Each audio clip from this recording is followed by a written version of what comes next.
Alexandre.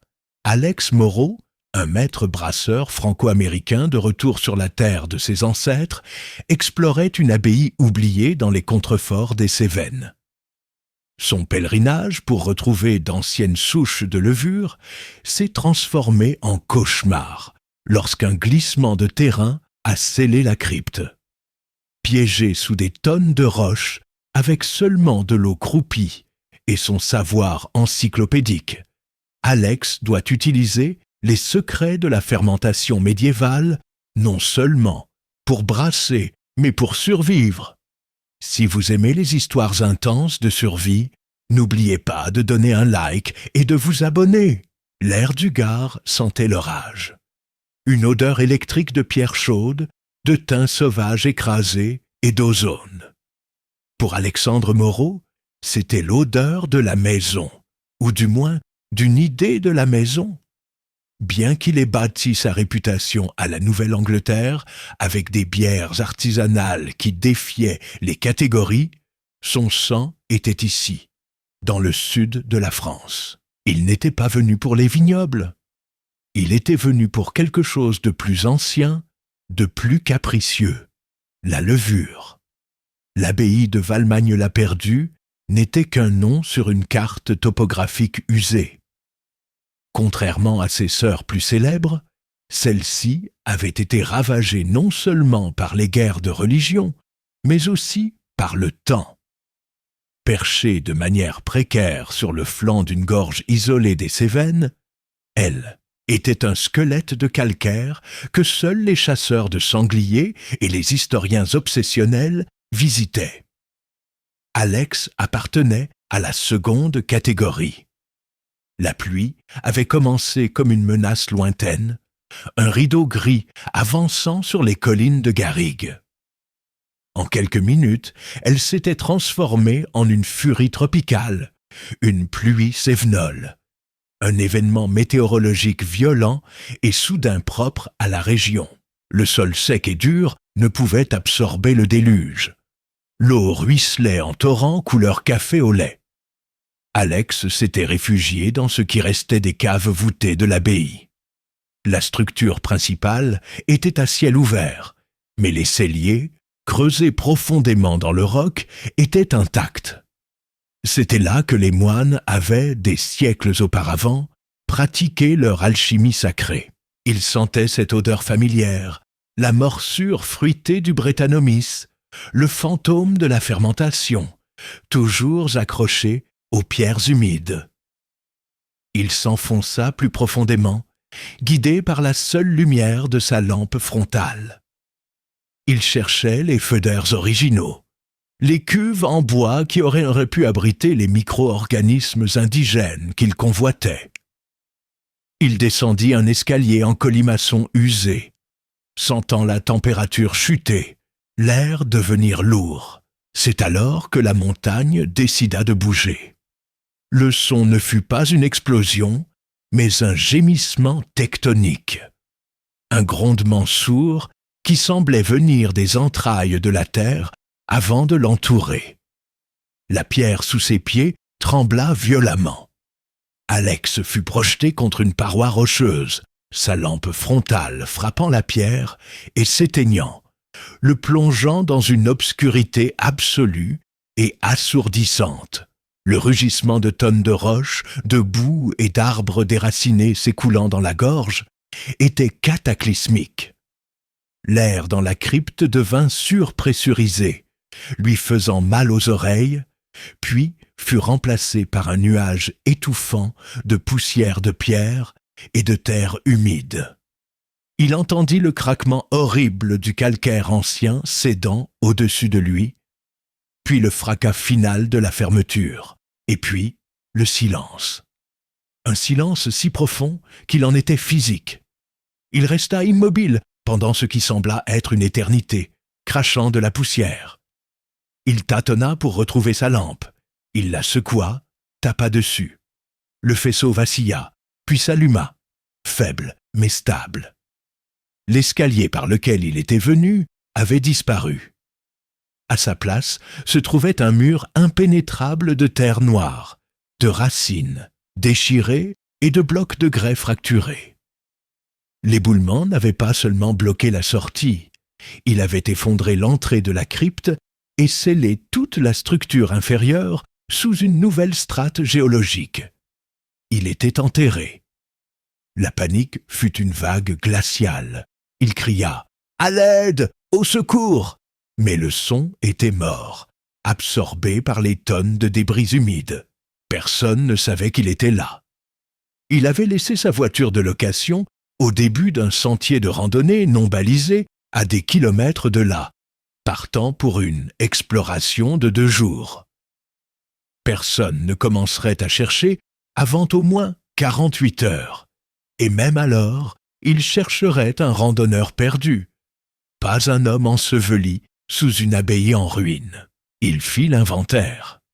Un sac à dos, une barre de céréales à moitié mangée, une bouteille d'eau presque vide, un couteau suisse, sa lampe frontale et la batterie externe de son téléphone, bien que le téléphone lui-même n'ait aucun signal, ce qui n'était pas surprenant. La poussière lui brûlait la gorge. Il but ses dernières gorgées d'eau. La soif était déjà là. La survie, savait-il, se résumait à l'air, à l'eau et aux calories. L'air était stagnant mais respirable. Les caves étaient vastes et il y avait probablement d'anciennes cheminées de ventilation, maintenant bouchées, mais qui laissaient filtrer suffisamment d'oxygène pour un seul homme pendant un certain temps. La nourriture était un problème pour plus tard. L'eau était la crise immédiate. Il explora méthodiquement sa prison de pierre. Il n'était pas seulement dans un cellier, il était dans un complexe monastique souterrain. Il trouva la cuisine médiévale, le scriptorium inférieur, probablement pour préserver les livres de la chaleur estivale. Et enfin, ce qu'il cherchait, la citerne. C'était un puits profond, creusé dans le sol, alimenté par une source naturelle de la montagne. Mais le glissement de terrain avait tout contaminé. Le faisceau de sa lampe révéla une surface trouble.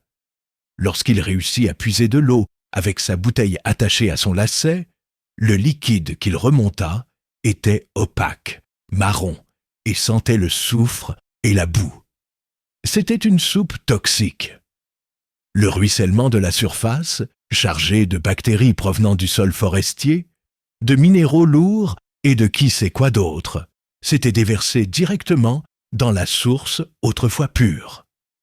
Boire cela, c'était s'assurer une mort agonisante par dysenterie en quelques jours.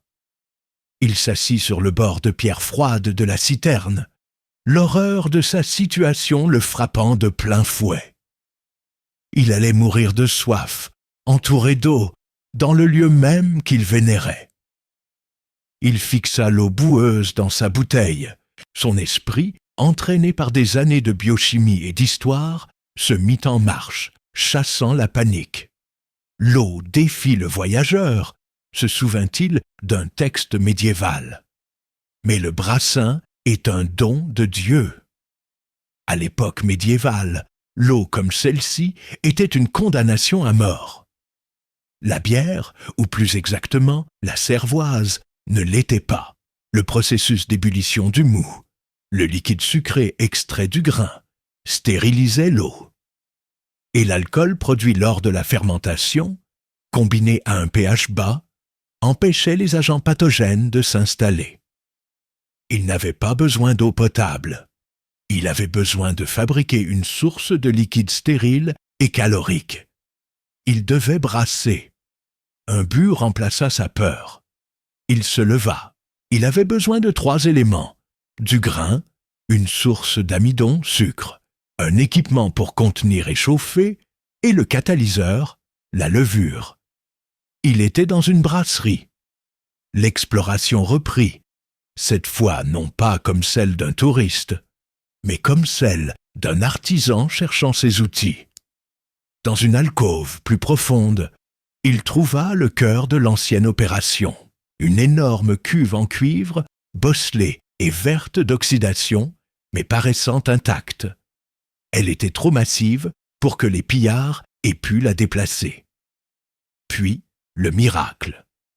Dans une réserve adjacente, clairement conçue pour résister à un long siège, il trouva des jarres en terre cuite, hautes comme un homme, scellées avec de la poix ou de la cire durcie par les siècles.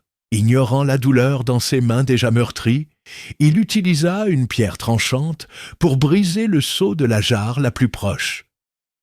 Une odeur de poussière, de noix et de thym s'en échappa. À l'intérieur, de l'orge ancien, sec comme de l'os, et peut-être de l'épeautre. Les grains étaient intacts, préservés par l'argile et l'obscurité. Il avait son sucre. Il lui manquait l'élément le plus vital, l'âme, la levure. Il n'avait pas de sachet stérile de San Diego. Il avait besoin des agents locaux. Il retourna vers les cuves de fermentation ouvertes qu'il avait repérées plus tôt. De grands fûts de chêne éventrés, laissés à pourrir. C'est là que les moines auraient cultivé leurs souches indigènes, les laissant ouvertes à l'ère des Cévennes. Ils savaient que les levures sauvages, les Saccharomyces et les Brettanomyces, étaient des survivantes incroyablement résilientes. Elles pouvaient rester en dormance pendant des décennies, voire des siècles, nichées dans les pores profonds du bois, attendant simplement un repas. Avec son couteau, il commença à gratter. Pas la surface, mais profondément dans les joints des douelles, là où le bois était dense et avait été saturé de bière pendant des générations. Il recueillit une petite poignée de copeaux de bois poussiéreux et sombres. C'était un pari insensé. Il pouvait être en train de cultiver la vie, ou une bactérie qui le tuerait plus vite que l'eau sale. Il avait les grains. Il avait l'eau empoisonnée. Et il avait une relique. Il retourna à la cuve de cuivre. Le défi suivant était immense. Il devait chauffer l'eau pour la stériliser et permettre aux grains de libérer ses sucres.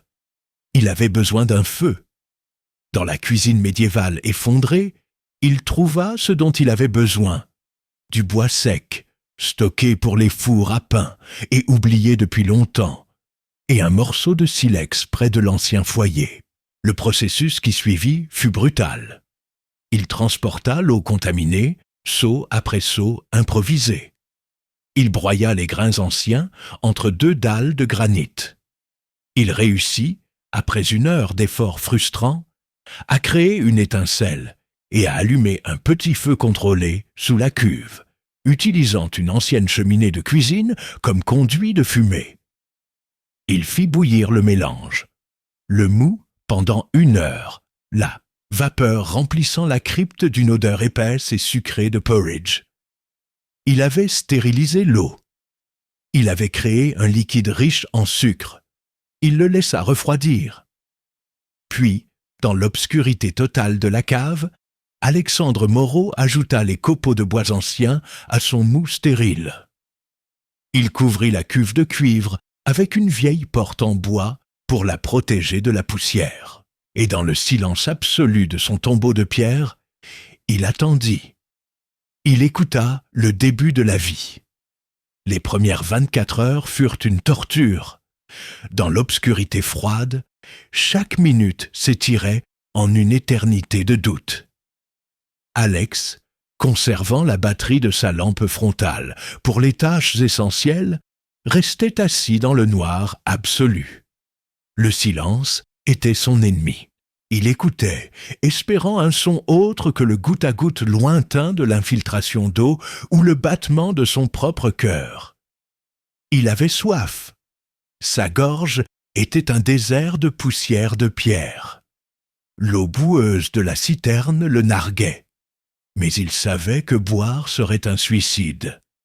Il devait faire confiance à la biochimie.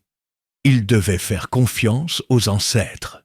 Pendant le 2e jour, une distinction arbitraire dans cette nuit perpétuelle, il rampa vers la cuve. Il posa son oreille contre le cuivre froid. Rien. juste le silence du liquide lourd et inerte. Le désespoir commença à s'installer. Et si le bois était trop vieux? Si les levures étaient mortes depuis des siècles, laissant seulement leurs cadavres microscopiques derrière elles? Et s'il avait simplement créé une soupe de céréales stérilisée qui, dès qu'il la toucherait, serait contaminée par l'air, par ses propres mains? Il s'endormit d'un sommeil agité, rêvant de cascades d'eau claire. Il fut réveillé par un son. Ce n'était pas un son fort, c'était un pfff discret, presque inaudible, un murmure. Il se précipita vers la cuve, allumant sa lampe. Il souleva prudemment le lourd couvercle de bois. L'odeur le frappa en premier. Ce n'était plus l'arôme sucré de porridge du mou. C'était piquant, acide, avec des notes distinctes de pommes vertes et de clous de girofle. C'était l'odeur de la vie. À la surface du liquide sombre, une mousse épaisse et beige se formait. Un krausen.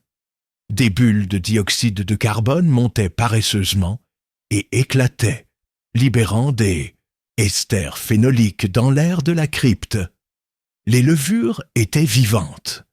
Elles s'étaient réveillées de leur sommeil séculaire et elles avaient faim.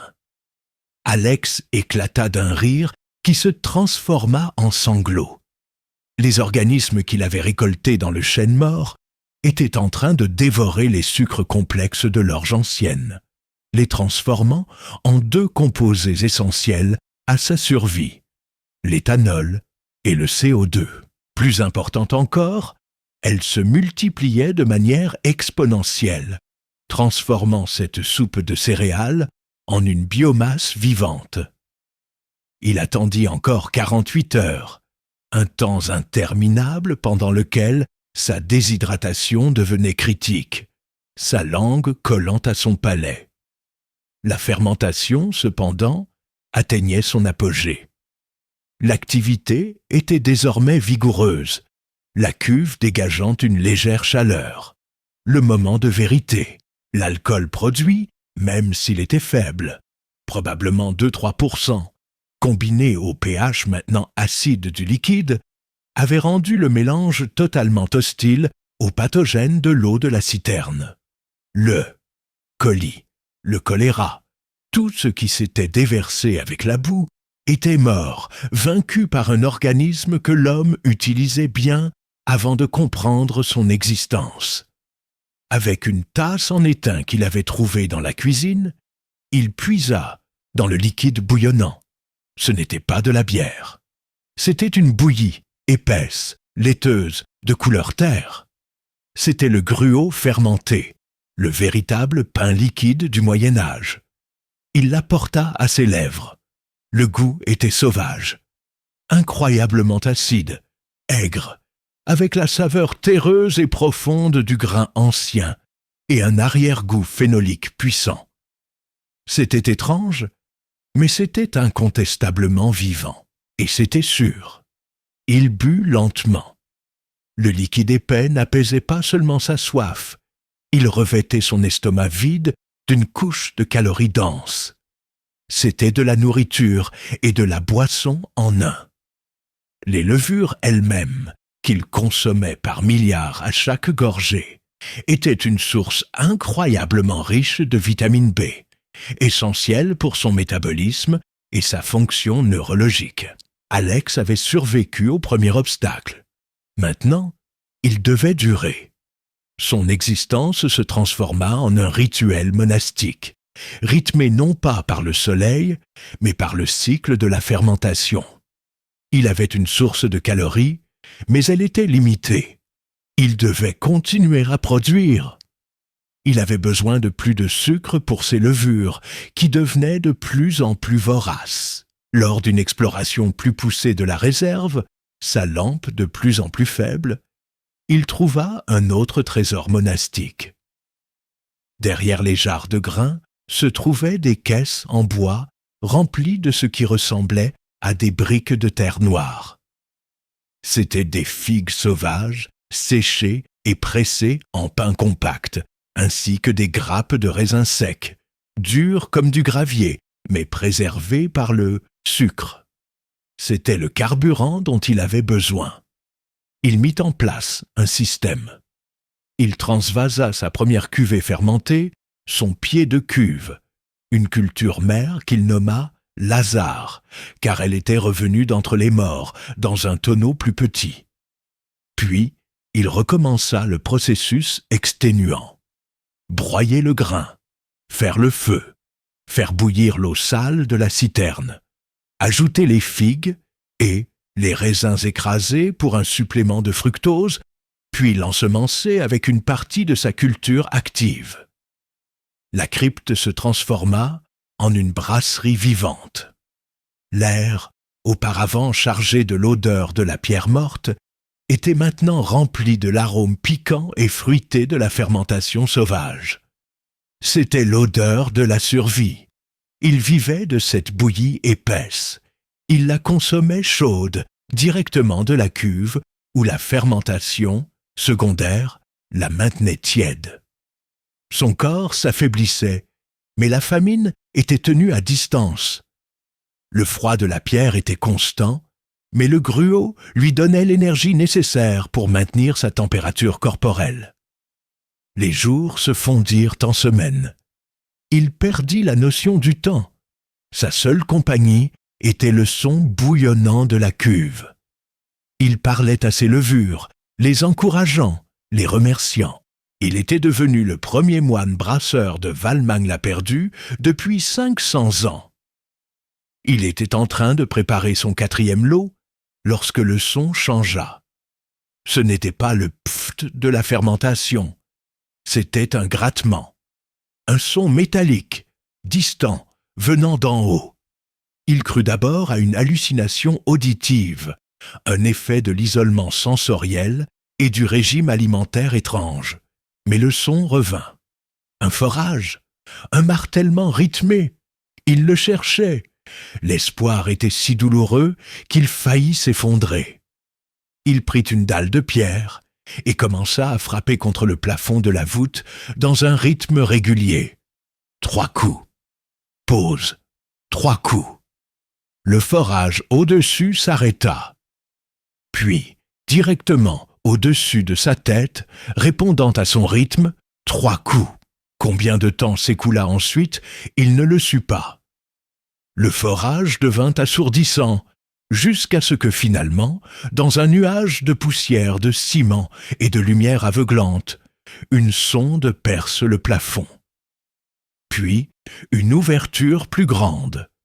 Lorsque les secouristes de l'unité de spéléologie descendirent dans la crypte, ils s'attendaient à trouver un cadavre.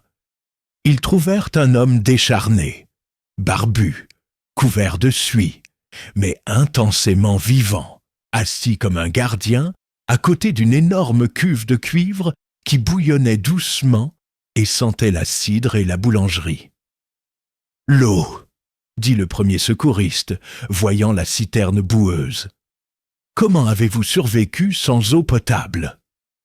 Alex plongea sa tasse en étain dans le tonneau de Lazare, la remontant pleine d'une bouillie beige et mousseuse.